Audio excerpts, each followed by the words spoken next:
নমস্কার বন্ধুরা, সবাইকে রুম্পার কিচেনে অনেক অনেক স্বাগতম। তো আজ আমি সবার ফেভারিট চিকেন কষা তৈরি করেছি। তো আমি চিকেন কষাটা কিভাবে তৈরি করেছি চলুন একবার আমরা দেখে নিই। চিকেন কষা তৈরি করার জন্য এখানে 1 কিলো চিকেন ভালো করে জল দিয়ে পরিষ্কার করে নিয়ে নিয়েছি। এখন চিকেনটা ম্যারিনেট করে নেব। তো ম্যারিনেট করার জন্য প্রথমে 2 চামচ লবণ দিয়ে দেব, 2 চামচ আদা রসুন বাটা দিয়ে দেব, 2 চামচ লঙ্কার গুঁড়ো দিয়ে দেব, 2 চামচ হলুদ গুঁড়ো দিয়ে দিলাম, আপনারা পরিমাণ মতো দিয়ে দেবেন, 2 চামচ ধনে গুঁড়ো,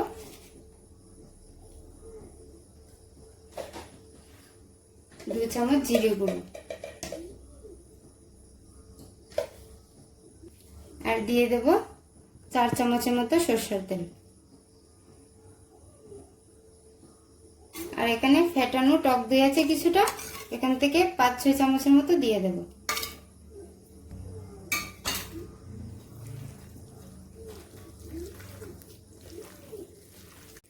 এখন ভালো করে চিকেনটা আমি ম্যারিনেট করে নেব।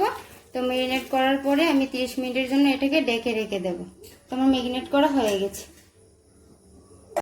এদিকে ম্যারিনেট হতে হতে তো আমি পেঁয়াজ, আলু আর টমেটোগুলো কেটে নেব। তো মোটামুটি পেঁয়াজ কাটা আমার হয়ে গেছে। এখন আলু আর টমেটোটা কেটে নেব।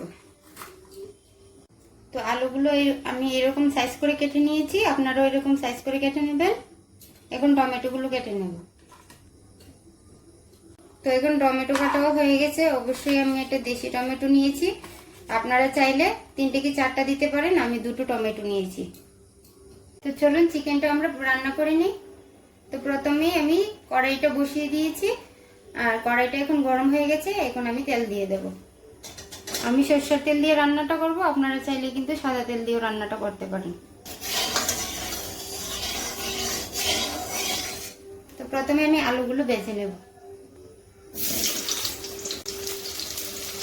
এখন লবণ দিয়ে দেবো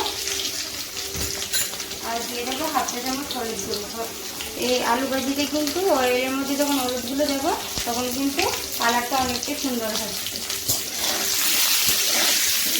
আলুগুলোকে লাল লাল করে ভেজে নেব। তো আমার আলু ভাজা হয়ে গেছে। আলুগুলোকে এইরকম ভাবে লাল লাল করে ভেজে নেব। চিকেনটা রান্না শুরু করব, তার জন্য 2টো তেজপাতা দিয়ে দেব আর দিয়ে দেব 1/2 চা চামচ জিরে, গোটা জিরে। এখন দিয়ে দেব 5টা এলাচ, 5টা লং আর 4-5টা দারচিনি। একটা সুন্দর গন্ধ চলে এসেছে। এখন পেঁয়াজগুলো দিয়ে দেব।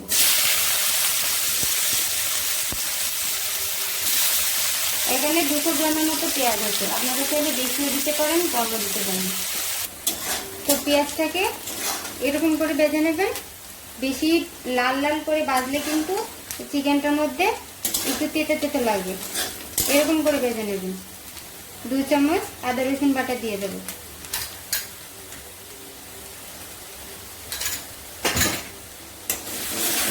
আদা রসুনের মধ্যে একটা কাঁচা গন্ধ থাকে, তো গন্ধটা চলে গেলে আমি বাকি উপকরণগুলো দিয়ে দেবো।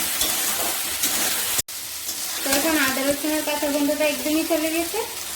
এখন আমি কালারের জন্য 1/2 চা চামচ হলুদ গুঁড়ো আর 1 চামচ লঙ্কা গুঁড়ো দিয়ে দেবো, তাহলে কালারটা অনেকটা সুন্দর আসবে।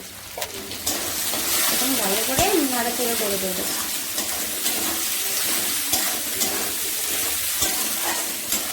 এখন টমেটো কুচিগুলো দিয়ে দেবো।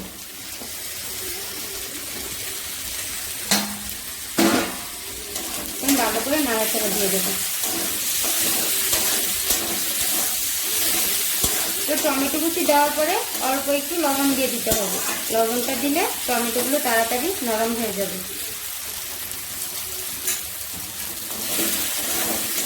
তো টমেটোটা একদমই গলে গেছে।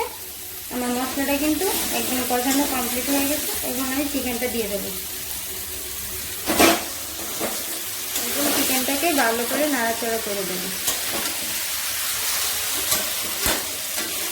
আমি কিন্তু চিকেনটাতে একদমই জল ইউজ করবো না, চিকেন থেকে যে জলটা উঠবে সেটা দিয়েই রান্না করবো।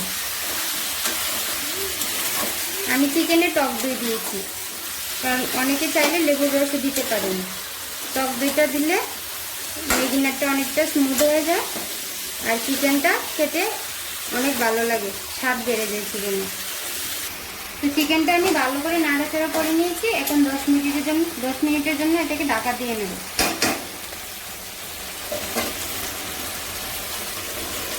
গ্যাসের আঁচটাকে মিডিয়ামে রেখে দেবো, না হলে চিকেনটা নিচে লেগে যাবে। তো 10 মিনিট হয়ে গেছে। এখন আমি ঢাকনাটা উল্টে ভালো করে আরেকবার নাড়াচাড়া করে দেব।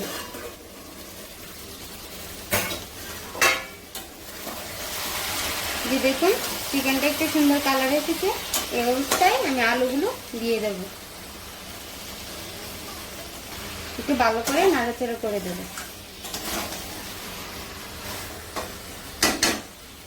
নাড়াচাড়া করে 10 মিনিটের জন্য আবার ঢাকা দিয়ে রেখে দেব ভালো করে রান্না হওয়ার জন্য। তো 10 মিনিট হয়ে গেছে। এখন ঢাকনাটা খুলে দেখে নেব। দেখুন কালারটা কত সুন্দর হয়েছে। এখন ভালো করে নাড়াচাড়া দিয়ে দেব। আমি কিন্তু একদমই জল ইউজ করিনি, চিকেন থেকেই কিন্তু জল হয়েছে। তো আমার চিকেনটা কিন্তু মোটামুটি সেদ্ধ হয়ে গেছে। এখন আমি আর ঢাকা না দিয়ে এরকম ভাবে একটু পরে পরে নাড়াচাড়া করে দেব। আমি কিন্তু চিকেনে একদমই রেড চিলি পাউডার ইউজ করিনি, আপনারা চাইলে করতে পারেন।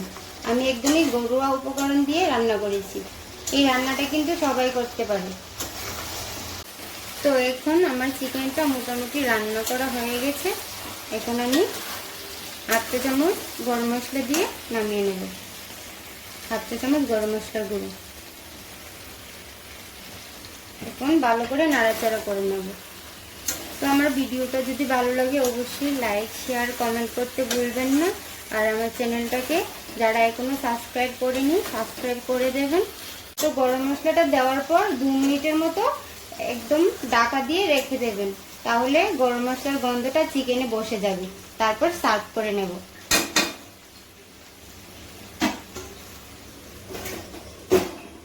এখন চুলাটা অফ করে দেব। তো আমার চিকেনটা রেডি হয়ে গেছে। এখন আমি এটাকে সার্ভ করে নিয়েছি। তো দেখুন চিকেনটা কিরকম হয়েছে।